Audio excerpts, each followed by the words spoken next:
Hi, this is Jody from MCPactions.com. Today I'm going to be showing you how to use the MCP Fusion set.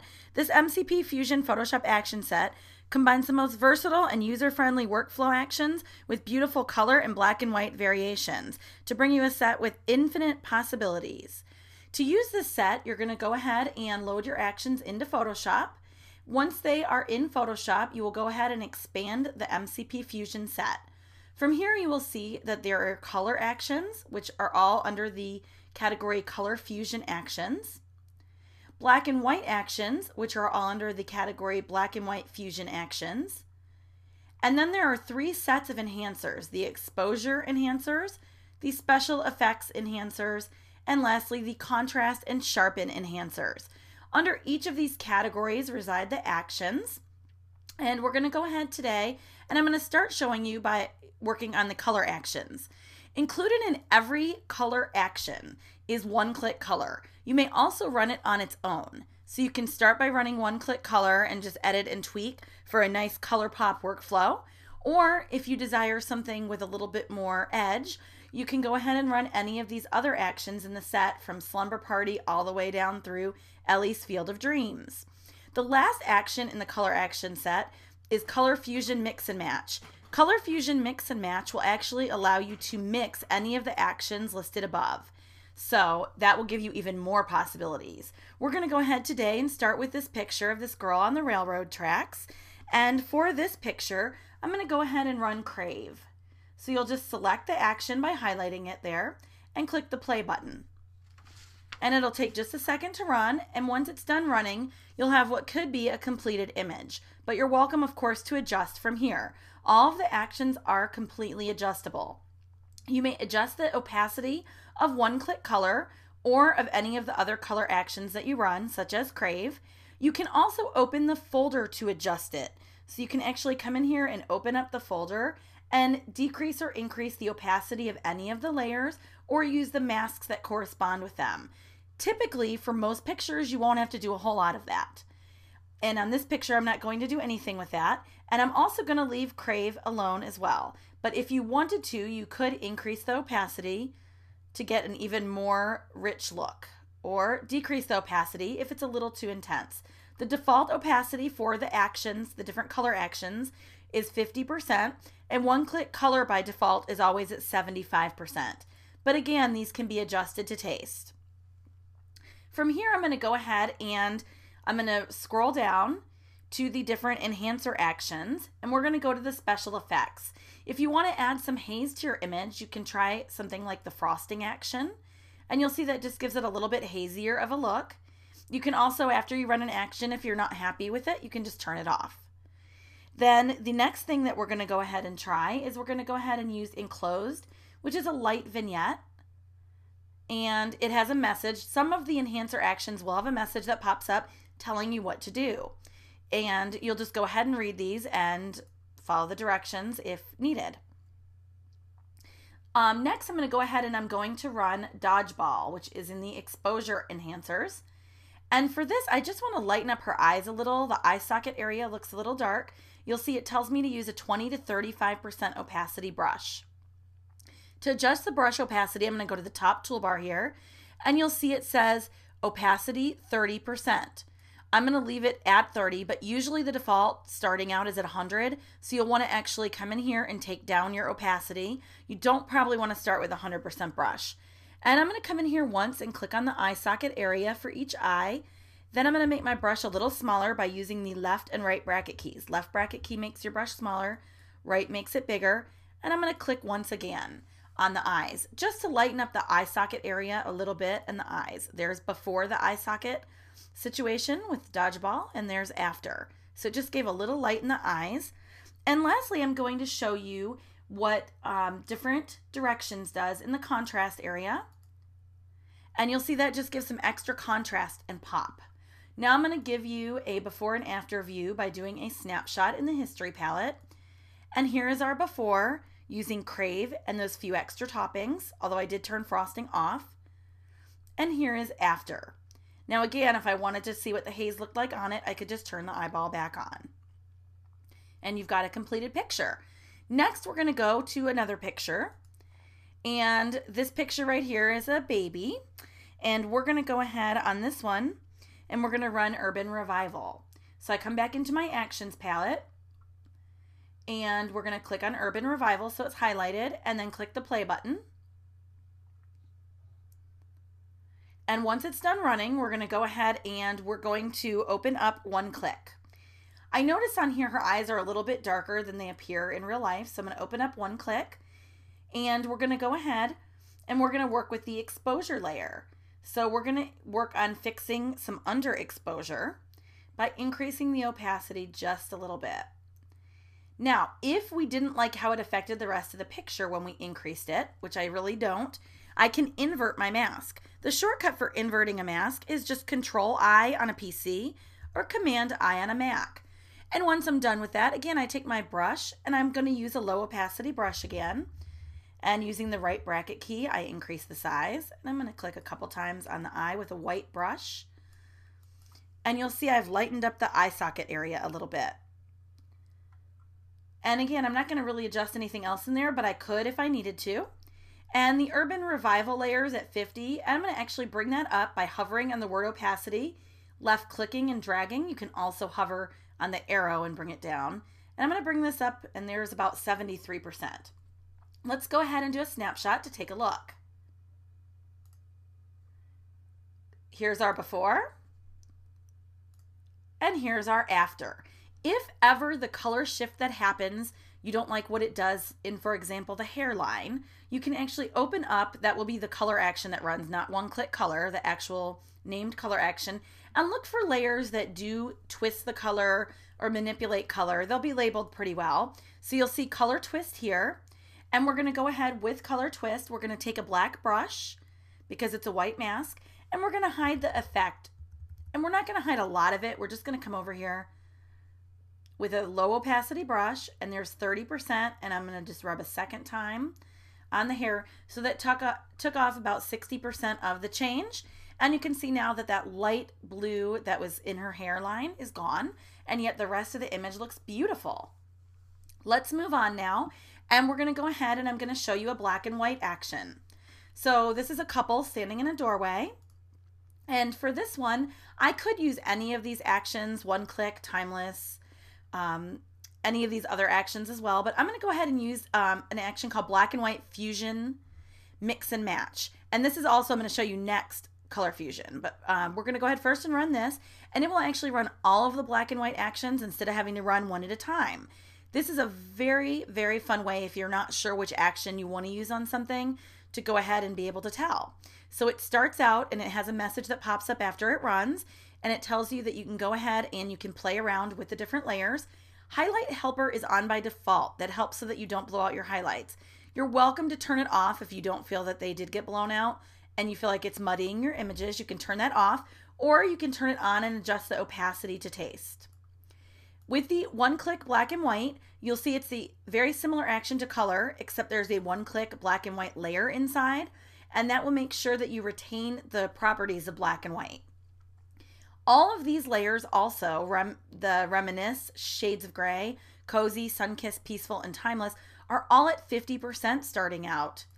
So you'll see they're at 50%.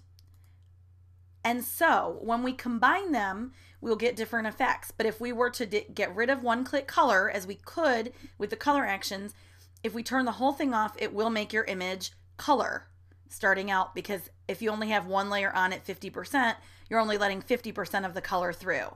That is an excellent way to get a vintage action. So if I turn One Click Color off, you will see now that if I only have one of these layers on, we can actually get a vintage look. But I'm going to go ahead for now and show you the black and whites. So I've got the One Click Black and White on, and I've got Reminisce on. And Reminisce is actually a black and white film action. I worked very hard with a person who actually shot film for 25 years to come up with this action. And we worked together trying to imitate the look of film. So by default, you should be getting close. You're welcome to open up the Reminisce folder. And in it, you'll see there's a grain layer if you want it on or off, depending if you want it to look like it was at a higher ISO or not. And also you'll see some other layers that lower or increase contrast, lighten shadows and such. So you have full flexibility within this action. Another thing you can do is, of course, combine it. So you could increase the opacity to 100% for a pure film look, or decrease it a bit and combine it with some other things. For example, here's Sunkiss. So it's going to give still a look of film with a little bit of a tint. Now, if we don't want Reminisce on at all, I can turn that off. And now I've just got Sunkissed, and that's again at 50%. If I want more of the look, I can drop down with this arrow or hover over opacity to change the look. So that's at 64%. I'll show you the rest of the black and whites real quick. There's shades of gray, which actually purposely adds some gray to the white areas. It's great if you have a lot of blown out areas, especially to kind of cover that up, or if you just want a more muted look. Then we've got Cozy, which has a rich brown tint, like a brownish red tint, and I'll increase it to 100% so you can really get the look of that. Now I'm going to turn that one off and show you Sunkiss, which I showed you before. And next we have Peaceful, which is definitely a little bit more mild than Sunkissed. And then we have Timeless, which is a very traditional, very rich, contrasty black and white. And lastly, we've got just the one-click black and white, which is the base action for these other actions. Okay, and again, you can also, of course, add any other helper actions in from the enhancer section. But for now, we're going to skip over that, and we're going to go to our last photo here. And this photo of a bride and groom in a field is very fun to play with. I'm going to use Color Fusion Mix and Match on this. And if you want to learn how to batch process with Color Fusion Mix and Match or other actions in this set, you will want to watch the second video tutorial in my video set. That will teach you how to batch process. In the meantime, I've run Color Fusion Mix and Match, and you will see, I'm going to actually make this box a little bit bigger so you can see all the layers. And you can see all the layers that it created now. So we've got a lot of choices. So far, it's only one-click color that's on and off. So there's the original, and there's with one-click color. We're going to go ahead and have some fun with this one. I'm going to show you lots of different actions and what they would do. And keep in mind they are at 50%, but we could increase or decrease them. So there's Ellie's Field of Dreams. There's Desire. There's Charming, which to me looks a little intense if I was to use that, so I would bring that one down a bit. There's Retro Surprise. There's Fantasy. And Vanilla Cream, which I love on this picture. Here's Creamsicle, which I also love on this picture. And next is Peachy. You can see how that just brings out the warmth in the skin tones. Passion next. And after Passion, we're going to go ahead and run Rustic, which I love how this one brings out the trees, the color in the trees in the background. Next is Crave, which is beautiful on this image. Urban Revival, which I also like. This is one of those images. Not every image will look good with every action, but I have to say this particular image works well with most of them. Here's Beach House. Here's Heartfelt, and it depends if you want light and airy, if you want more contrast. There's Jenna's Sweet Shop, which I also love on this for a very airy look. Here's Lemonade Stand, which is beautiful, although probably a little bit strong in this image. So again, I might come down a little bit. There's Summer Camp. Here's Sentimental. And Slumber Party. So you can see we have such a wide array of looks that we can get from using this set. And it's really fun to play with. You can also do something like this. We could come in here and we can stack actions. So we could do Vanilla Cream and Creamsicle, which is very light and airy, or Vanilla Cream and maybe something more intense like Passion, or Rustic, which I love. Actually, that look is my favorite, I think, right there. Vanilla Cream mixed with Rustic. So you bring out those reds in the trees, and then you've got a nice soft look on them. And again, if it's a little too strong, you can always decrease opacities to taste. Now let's go ahead and let's play a little bit with some enhancers here. So we're going to scroll down here, and let me show you first of all, if we were to use Surrounded, which is a very heavy vignette. It's going to darken the edges dramatically, and you can see that changes the whole look of the picture. even if we bring down the opacity, you can see how it really brought out the reds in the picture and the darker yellows in the hay in the field that they're in and that type of thing. Okay, so I'm going to leave that on for now. And I'm also going to run dodgeball and show you the same thing I did with that baby earlier, which is her eye sockets are a little bit dark. So I'm going to come in here on her eye socket, and I'm just going to click and lighten up her eyes and maybe once on his eyes. That's a fun trick if you've got darker eye socket or eye areas where they get dark from having the extra contrast. Then we're going to go ahead and we are going to work on sun flare. Now the sun flare actions are quite fun. You want to use them oftentimes at a low opacity just to have a little bit of sunlight coming through. I'm going to use sun flare right. You'll see it says this action works best on outdoor photos where lens flare may naturally occur. If you want sun flare on a black and white image, you're going to want to move the sun flare layer down below the black and white, but this is a color image, so we don't need to worry about that.